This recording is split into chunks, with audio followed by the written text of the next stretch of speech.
Welcome to The Business of Family, the podcast where we explore the stories, challenges, and opportunities of family businesses. I'm your host, Tammy Buss, and I'm a family business survivor and also a family business advisor. In this show, we will be talking with family business leaders and experts to bring you insights and inspiration so you too can survive your family business journey. Whether you're a founder, a successor, a professional, or just curious about family businesses, this podcast is for you. So today our guest is David Simpson. He's a London-based financier with a broad range of business experience and a passion for entrepreneurship. He's also the director of family business centers at the Ivey Business School, the executive education department. He's financed and operated a diverse range of businesses, including restaurants, golf courses, aircraft leasing, oil field services, and retail. He completed an undergraduate degree, political science, by part-time study while he played professional hockey. Upon retirement from hockey, he completed his MBA at the Ivey Business School in 1988. And once he graduated, he began his career as an entrepreneur, engaging in all aspects of corporate finance in the small business sector.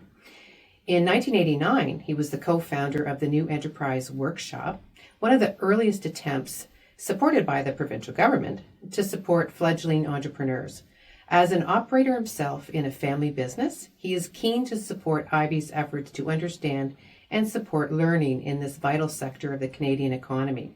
As a practicing entrepreneur, he has a passion to promote this lifestyle choice as a program director of Family Shift, an education program for entrepreneurial families. Welcome, Dave. Thanks very much for having me. Wow, that's a lot. You've created. I'm old. Yeah, so am I. So, that's a very interesting career path. So, tell me how you went from, professional hockey into, leading a family business program at Ivey. The path sort of denotes that you had a plan. So it's not necessarily that way. But as a young guy, I was fortunate enough to play here for the London Knights, which was fun. And then I was selected by New York Islanders, and they decided to pay me to play something I enjoyed, which was kind of interesting.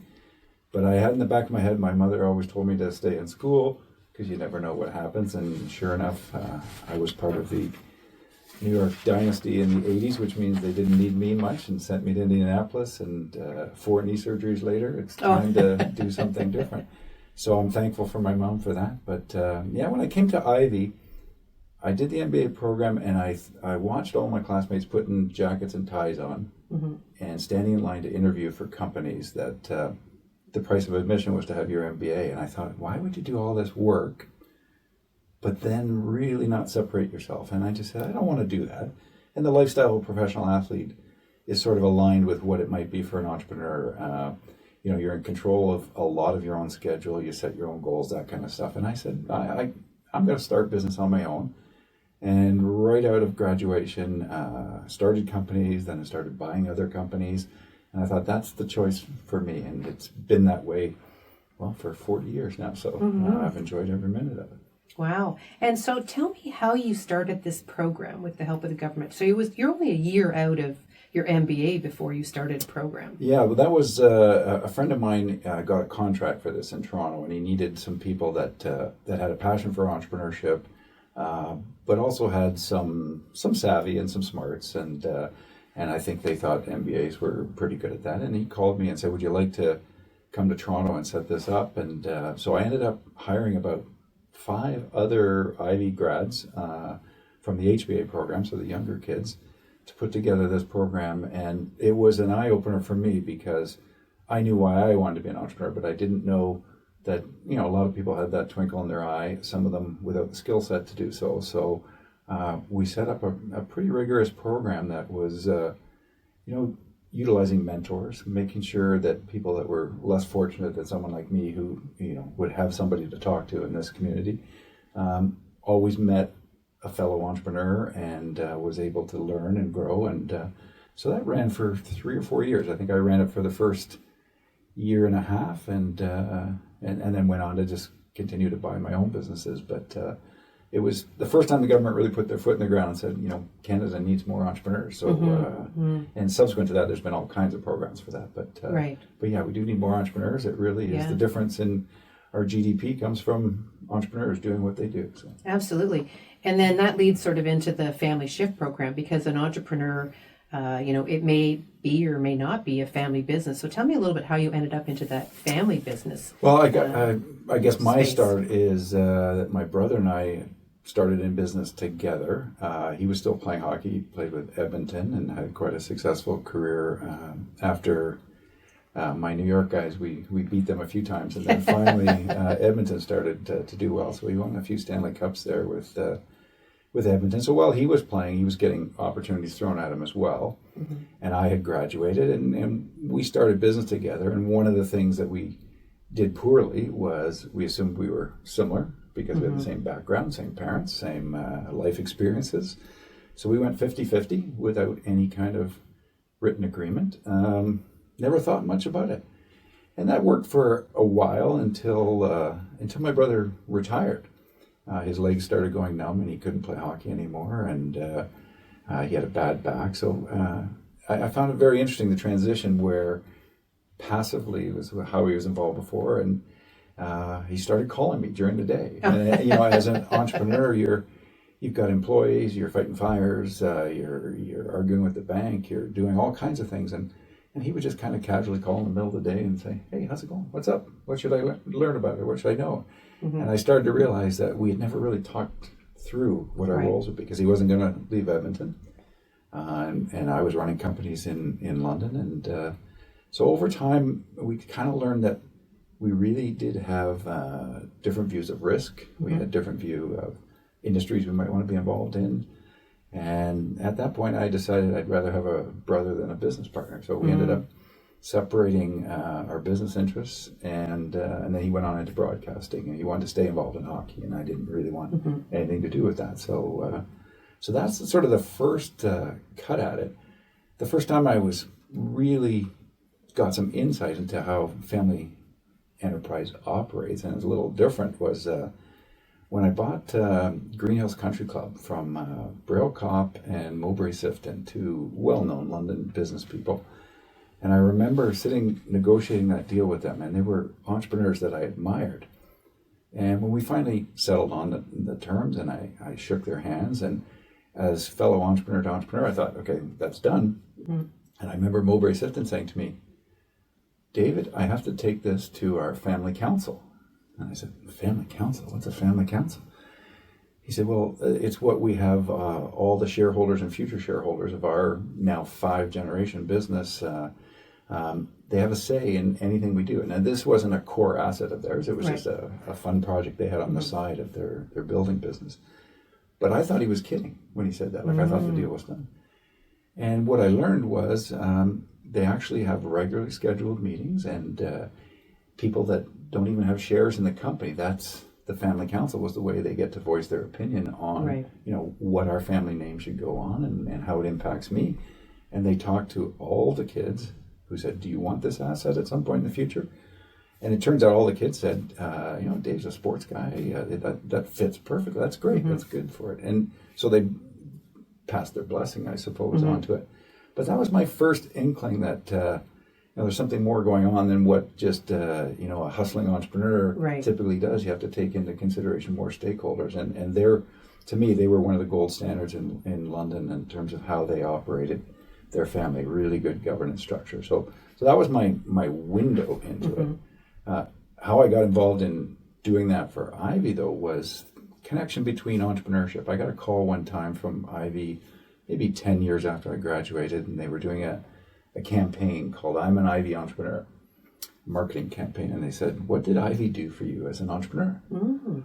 And I said, "Nothing." And they didn't really like that answer, and it was somewhat facetious, because they said, "Did you enjoy it?" And I said, "I had a great time," because as getting out of the locker room into a classroom with really smart people, it was really, really fun. But I said it had nothing to do with entrepreneurship. Every case we did in our class, we were the CEO. We had all the information. In fact, they would attach appendix with market segmentation and customer profiles and all the stuff that as an entrepreneur you have to figure out what to do. And I said, that's not what my life has been as an entrepreneur. So of course, when you say that to an academic place, they say, "Well, can you come in and talk to the students?" So I came in and started just some ad hoc sessions, and eventually they asked me to do a course in entrepreneurial finance, a deal-making course, and I'd use all my own cases by companies that I bought. Yeah. And that went really well, and they said, do you know anything about family business? I said, well, my brother and I were partners, and we weren't good partners, which is usually a good learning curve. Yeah, absolutely. But I also had an appreciation for, I had bought several family companies at that point. And they said, well, we've been given some materials and endowment by the de Gaspé-Beaubien family out of Quebec, that they wanted us to get heavily involved in this. And we think that's an important shift for our view of economic ownership of businesses. And first time we were going to do it. So I think that was about 2005. And so I said, that would be great. And so that's what really got me involved in talking to more family owners, talking to academics that were looking at things, and we sort of set a path from there. So that's in the early 2000s. And family business at that point, and you'll recognize this from your experiences, when I first got involved, I found it was an awful lot of, it was like going to an Alcoholics Anonymous meeting where you'd say, hi, I'm Dave, I'm from a family business. And it was because there was so much negativity out there about, which McCain was suing which McCain, and all the negative aspects about only 10% make it to the third generation. And we started to get more people involved in researching the actual place of family business in our economy. And what we found was an incredibly positive story. And in fact, when you say only 10% make it to a third generation, you have to start thinking about what a business is. It's an organism, it's a living thing. So 3 generations, 75 years, you start saying, well, what businesses last 3 generations? Not many, and in fact, disproportionately, it's family-owned companies are the ones that do last that long.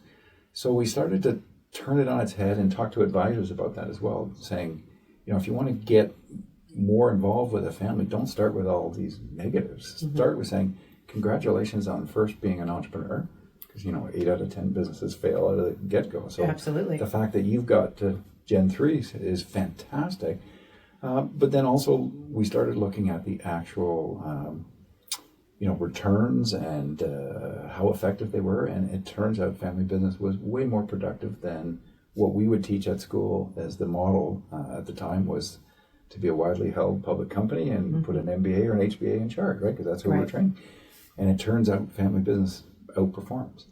So what we thought the best thing to do then is let's celebrate that, because the more people we can get feeling positive about what they're doing, we'll get them sort of out of the closet and talk about things, because people don't really like to talk unless they're being, pat on the back kind of thing. So we started doing an annual celebration where we'd bring in a noted speaker, someone from family business that everybody recognizes across the country, and then honor a local family business as well. And that's been going for over 20 years now. We've done it. We've had some great exchanges with diverse cast of characters, including, I remember we had Prime Minister Paul Martin came one year, not to talk as Prime Minister, but to talk about, he was an entrepreneur and a family business owner, left the business to become a political leader to his 2 boys, and much to his surprise, when he got kicked out of politics, he went back and said, boys, I'm here, I'm ready to fix things again.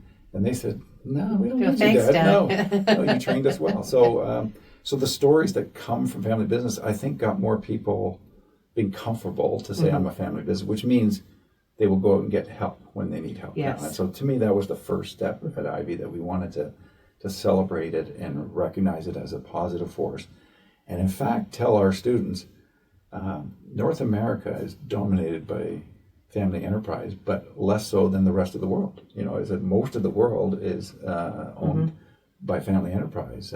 So if you're going to be involved internationally, as our students tend to be, you've got to understand a little bit about how families operate and how they might look at things a little differently. So that was sort of the genesis, to make it a positive thing, and then allow advisors and influencers interact better with families. And I think, the last 10 years, you've certainly seen that a lot more, Yes.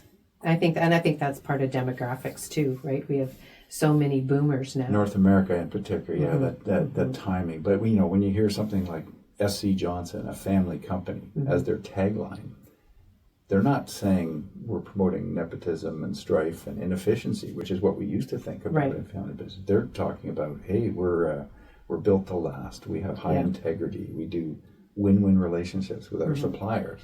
Those type of things are sort of the hallmark of good family enterprise. And now I find it's a tagline that a lot of people, they put right out front that we're a family-owned company. And I think Absolutely. people are responding to that. Yeah. Well, because they treat their people different, I think, as you mentioned, their suppliers, how they interact with their employees. From a return perspective, it's not about a quick return. They've got more of a long-term vision. You know, I'm thinking about the young people around 2008, 2009 in the financial crisis. I started to notice a lot about our students. When I first would take a poll in the class, I have a program called Leading Family Firms for our MBAs and HBAs, and I would ask the question, how many of you are from a family business? And most of the class was. How many came to Ivey to help the family business, to go back and help the family business? Didn't have that many. How many came to get away from the family business? A lot said yes. But then I asked, how many of you have talked to your parents about either of those decisions? And it was dead silent. Nobody talked about it. No. And where it started to shift was after the financial crisis. The kids were hard to find jobs at that particular point when companies were melting down. And they were all of a sudden in admiration of their parents because the parents had better balance sheets, had seen bad things before and said, we'll weather this, helped their clients survive during that, which then sort of breeds a real attachment to the company and increases your reputation, all those positive things. And I found the students were real admirers of what their parents had built. And so many more said, I'm going to look at my family business and see if it's something I can add value to. And so to me, that's 15 years ago now, I guess. So that was a real shift that students started to think it is a viable thing to go work for our family enterprise, not without its challenges. Not without its challenges, for sure.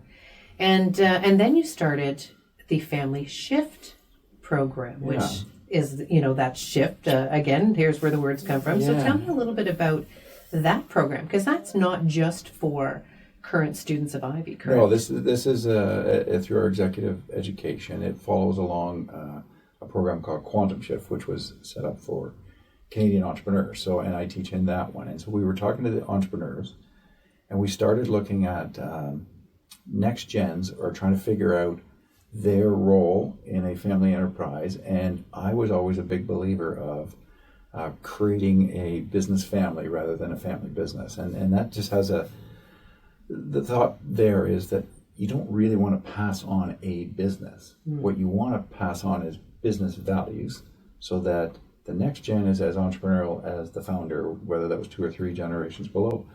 Because if you're in the hat making business and nobody makes hats anymore or wears hats, you don't want to tie your kid to a sinking ship. So you want the next gens always to be entrepreneurial.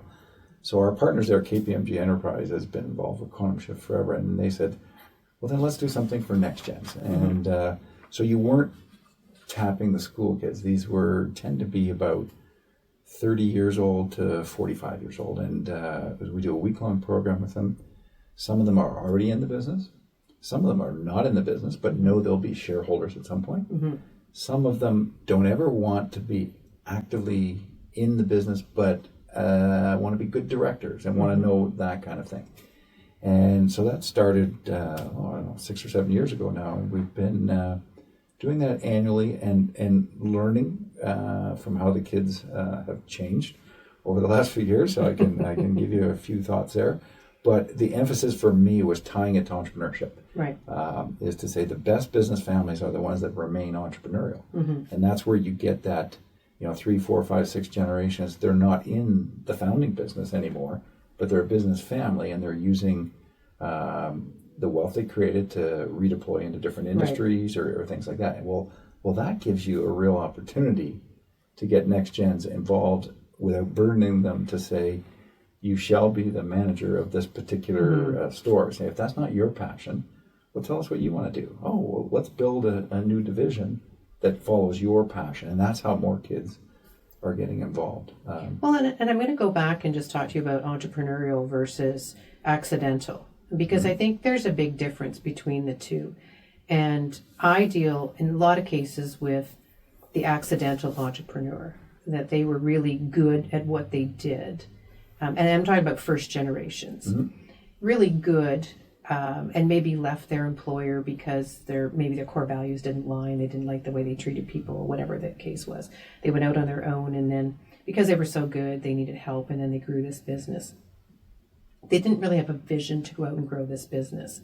And so I think it's a lot of education that's needed to those first generations to say, they are like pushing their kids away, saying go somewhere else, instead of saying there's opportunities here. I just happened to grow this business. Maybe I didn't intend to do it. It just happened. But I do have this wealth now that we can look at different divisions. What are you interested in? And because I deal mainly with first to second generations, a lot of the second gens were never really asked or communicated with or looked at opportunities. Now, if you were an entrepreneur and started a business, you tend to talk about it more. But I found that a lot of the clients just, as first generations, once you get a little bit deeper, second, third, it becomes more obvious. But I think a lot of times the first generations who were accidental sort of push their kids away and sell it and not really. Or overburden them. Yes, and saying this is your destiny. Yeah. You shall work in there. But look at any business that started, at Gen 1. They're not doing exactly the same thing. They had to grow. They had to expand. They had to shift. Look at Blockbuster as a good example. And it was a family owned, but, you have to shift. You have to be able to adapt and to communicate that. So one of the things that always hits me with families is I use the phrase, they misremember, which is not really a word. But I remember President George Bush using it, so he mangles a lot of words. And but misremember to me is exactly what you're talking about there. I'll be sitting with some second or third generation, and we have to make an entrepreneurial decision to pivot on something. And they'll stop all the time. They don't want to do it because they'll say, grandmother would roll over in her grave if we sold that building or if we sold that business. And I always stop them and say, the accidental thing is what twigged me when you said that is, well, let's look at grandmother or grandfather's story. Did they want to be in this business forever? No, let's look. They started in the old country. They had a famine there, so they flee to a new country. They start this line of work to eat. Business isn't always about self-actualization. They just did it to survive. Pivoted a little bit because something changed there, or changed a crop, or started to make something. You end up with seeing the zigzags of a real entrepreneurial mindset. Post Second World War in North America is the thing that screwed everything up, is because it was so good. That period that even those entrepreneurial founders start thinking, oh yeah, this is the business we should keep forever because this one's working now. And so when they pass that to Gen 2, they think, well, I'm supposed to keep that going. Instead of remembering, let's go back to your roots. You were an entrepreneur. Right. You zig, you zag, you do. You want to make sure that next gen is doing something that's relevant to society today. You don't, the old horse carriages versus cars scenario too. So I think that's a big insight to keep preaching entrepreneurship even in second and third and fourth generations. You're absolutely correct that transfer from a founding entrepreneur is the hardest part. Yes. Whereas if you've got the third or fourth generation and they've got some governance systems in place, you're able to add some value as an advisor to talk to them through to say, how do we prepare the next generation? But we have a lot of criticism of the young generation, and I've often found, because people will say, well, they're privileged and they don't remember how hard we worked when we got started and whatnot. But I find it's also the older generation doesn't want to give up their perks. Oh, absolutely. The perk of being a CEO, the perk of having making someplace making to go, the decisions. all the decisions, being the matriarch or patriarch. I get to call the shots, and we don't look in the mirror too often as some of the older folks. And I got to tell you, and I'm sure you find the same thing, that it's very difficult as the founding to look at your kids as actual adults with their own ideas and their own capabilities, and they're different than you are. And you still remember changing their diapers. Absolutely. So how could they be the CEO? How could they, and vice versa. Sometimes the next gen, when they take a leadership position and they realize their parents' retirement is based on their decision making, adds a layer of stress that that can really disrupt families. And so we're trying to coach people all along to distinguish between what it means to be creating a healthy family and what it means to be creating a healthy business. And I always remember one of the speakers we had at these annual events we do. He said to me, I remind family that their job is to create an environment where you have well-adjusted children that have high self-esteem, that can function independently in the world. That's your task as a family. Acceptance is unconditional. Your family is your family. The task of business is to generate profits. Acceptance is based on skills, your ability to adapt. So we don't want to get in a position where we're always plugging. I have 5 kids, say, I need 5 divisions to plug each one in as a CEO. Right. So think of it as you want to get to the point where your children, are totally in control of their lives. And if it happens to be that it can add value to a family enterprise that you already have, great. Or if you're going to redeploy capital and say to you start up something and I'll back you, that's sort of what we're preaching. And that's sort of the intersection between entrepreneurship and family enterprise.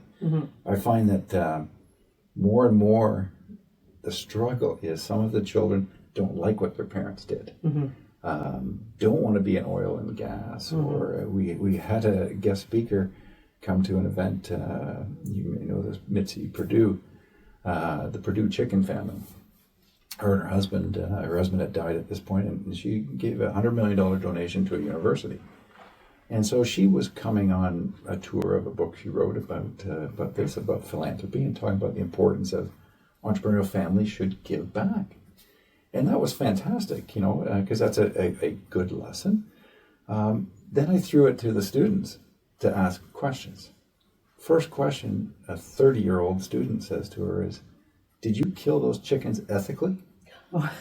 And I thought, oh my goodness, I've got a guest here who's expecting to be patted on the back for giving away money that her and her husband have earned.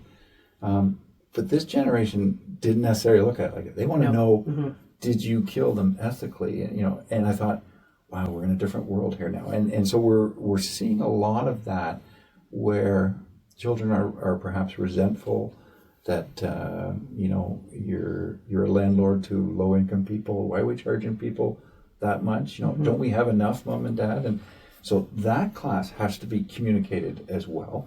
And again, you go back to tell the founder's story. Tell how grandma had nothing and came on a boat and picked up scrap metal to get us started. And remind your kids that the privilege that they've got is because of all the hard work, and say, give them a venue. Family council can be one where you say, okay, well then what do we want to set aside to help some of the societal problems? But let's not necessarily diss the founding business that we had, and because it's given us everything, and more's change over time, and the opportunity to do more, and to pivot even if you want. So so the times definitely are changing in that regard, that there's a lot of push.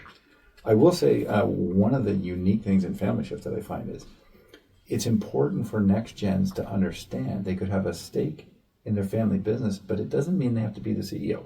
And I've had more kids come to the program thinking they're in competition with their brother or sister to be the CEO. And I try and steer them to, let's talk about what it means to be a good owner. Because this may not be your skill set. In fact, the founding entrepreneur who hustled and was the salesperson and the accounting person, now we're a massive business, and you know what? There's someone on the planet that's probably better than you at running this particular business. So let's not set up our kids in a competition that doesn't make sense for their skill set or aptitude or even their personal interest. But that doesn't mean you have to give up the family business. You may want to be a good owner. So we teach them a little bit about the difference between the stewardship, the legacy issue of how do you be a good owner for the long term, and that comes by hiring great people to work for your family business. So really back to the three circle, right? The family, the business, and the ownership. Yeah. And understanding the complexities and which and hat do you have on? Which hat? And you walked into my office, you saw I've got 3 hats. I take them at every meeting. It's like when you're asking a question, what hat do you have on when you're asking that question? Yeah. Because that's a different perception of where you're sitting when you're asking that, and then how the answer's coming back. Absolutely. You've got family members who are counting on dividends and maybe don't work in the business. Yes. But do have some share. And the one running the business says, now is the time to reinvest because we could really grow for the long term. They cut all the dividends and they put all the capital to grow.